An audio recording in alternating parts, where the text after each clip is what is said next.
Opposition حکومت کے خلاف باقاعدہ صف بندی میں مصروف۔ رات گئے اپوزیشن رہنماؤں کی بڑی بیٹھک، قومی ایجنڈے کے لیے کمیٹی کا قیام اور 80 انتخابات کا مطالبہ، جبکہ 8 فروری کو تحریک انصاف ملک گیر احتجاج کے لیے تیار۔ سوابی میں جلسہ تو مینار پاکستان پر جلسے کی اجازت نہ ملنے پر پلان بی پر عمل درآمد ہوگا۔ اپوزیشن جماعتیں تیزی سے حکومت مخالف تحریک کے لیے قربتیں بڑھا رہی ہیں۔ کل رات تحریک انصاف کے رہنما اسد کیسر کے عشائیے میں مولانا فضل الرحمان، شاہد خاقان عباسی، محمود خان اچکزئی، مصطفیٰ نواز کھوکھر اور تحریک انصاف کی سینئر قیادت نے شرکت کی۔ اپوزیشن جماعتوں کی قیادت نے آئندہ مل کر چلنے کا فیصلہ کیا اور قومی ایجنڈے کی تیاری کے لیے کمیٹی بنانے پر اتفاق کیا۔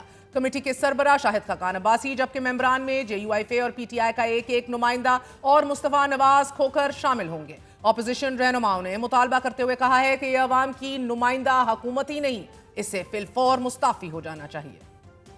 تمام پارٹیوں نے اس بات کا اعادہ کیا ہے کہ 8 فروری 2024 کے الیکشن دھاندلی زدہ الیکشن تھا۔ ان لوگوں کو ملک پر مسلط رہنے کا مزید کوئی حق حاصل نہیں ہے۔ ان کو فوری طور پر مستعفی ہو کر 80 انتخابات کا اعلان کر دینا چاہیے۔ ہمارا بنیادی مقصد یہ ہے کہ اس وقت جو ہے نا پاکستان میں آئین اور قانون کی بالادستی ہونی چاہیے۔ موجودہ حکومت ایک غیر نمائندہ حکومت ہے۔ نئے انتخابات ہی ملک کو درپیش مسائل سے نکالنے کا واحد راستہ ہے۔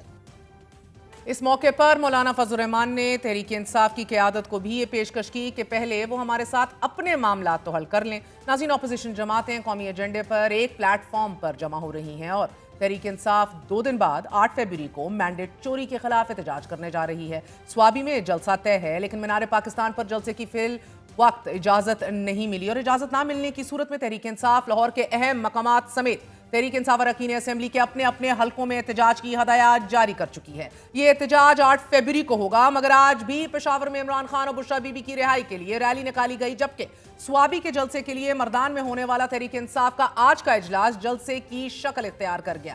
حالات تیزی سے بدل رہے ہیں۔ حکومت کو اندازہ ہی نہیں کہ جس تیزی سے قانون سازی کی چھڑی گھما کر اپنی حفاظت پر لگی ہے، اس سے متعدد طبقات میں غصے کی لہر ہے۔ پیکا قانون پر صحافی برادری ناراض ہے۔ 26ویں آئینی ترمیم جہاں سیاسی برادری خفا ہے، وہاں اختیارات اور سینیورٹی کے اصولوں کو بدلنے پر جسٹس سسٹم میں تذبذب ہے تو وکلاء سراپائے احتجاج ہیں۔ سلمان اکرم راجہ بھی اسی منظرنامے کا احاطہ کرتے ہوئے فرما رہے تھے کہ جب تمام راستے بند کر دیے جائیں تو پھر لاوا تو پھٹے گا۔ آواز بلند کر رہی ہیں نا، اس ملک میں کیوں خاموشی ہو جائے؟ کیوں لوگوں کو نہ بتایا جائے کہ ملک میں اس وقت جو قہر کا عالم برپا ہے اس کا ذمہ دار کون ہے؟ مجھے نہیں سمجھ آتا کہ خط لکھنے پہ کیا اعتراض ہے۔ آپ چاہتے ہیں پتھر ماری سڑکوں پہ، ہم بات کریں گے، ہم مکالمہ کرنا چاہتے ہیں، ہم آئینی حقوق چاہتے ہیں، ہم کوئی افراتفری نہیں چاہتے۔ وہ وقت آئے گا تو آ جائے گا، وہ عوام فیصلہ خود کرتی ہے، ہماری یہ خواہش نہیں ہے۔ ہم آخری لمحے تک یہ کوشش کریں گے کہ معاملہ میز پر طے ہو۔ ہم اس وقت یہ کہہ رہے ہیں کہ خدا کا نام لو، ہوش کے ناخن لو، بات کرو، بیٹھو، اس نظام کو تباہی کی جانب مت دھکیلو۔ آج ہی مردان میں تحریک انصاف خیبر پختونخوا کے صدر جنید اکبر نے بھی حکومت کو خبردار کیا ہے کہ اس بار ہم آئیں گے تو پوری تیاری کے ساتھ آئیں گے۔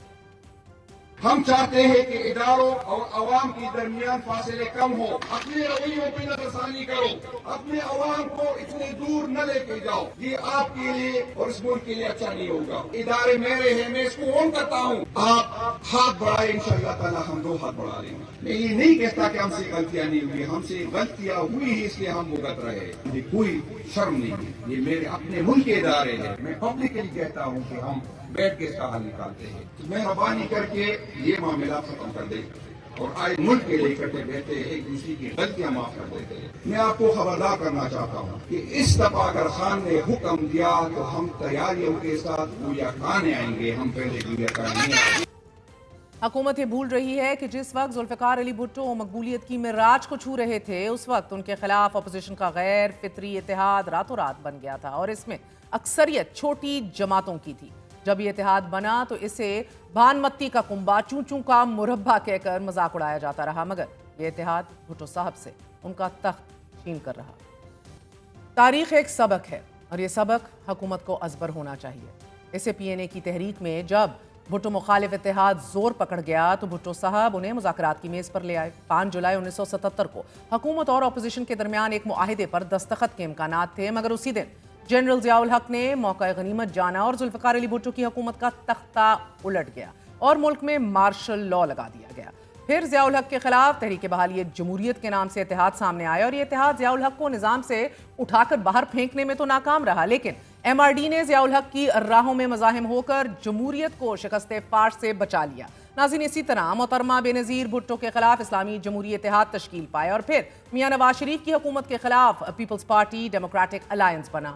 پھر 1998 میں ڈاکٹر طاہر القادری اور محترمہ شہید نے ایک بار پھر مسلم لیگ نون کے خلاف پاکستان عوامی اتحاد تشکیل دیا اور اس کے بعد جنرل پرویز مشرف کے خلاف اتحاد برائے بحالی جمہوریت قائم ہوا۔ عمران خان کی حکومت کے خلاف بھی پی ڈی ایم کا اتحاد سامنے آیا جو آج بھی برسر اقتدار ہے۔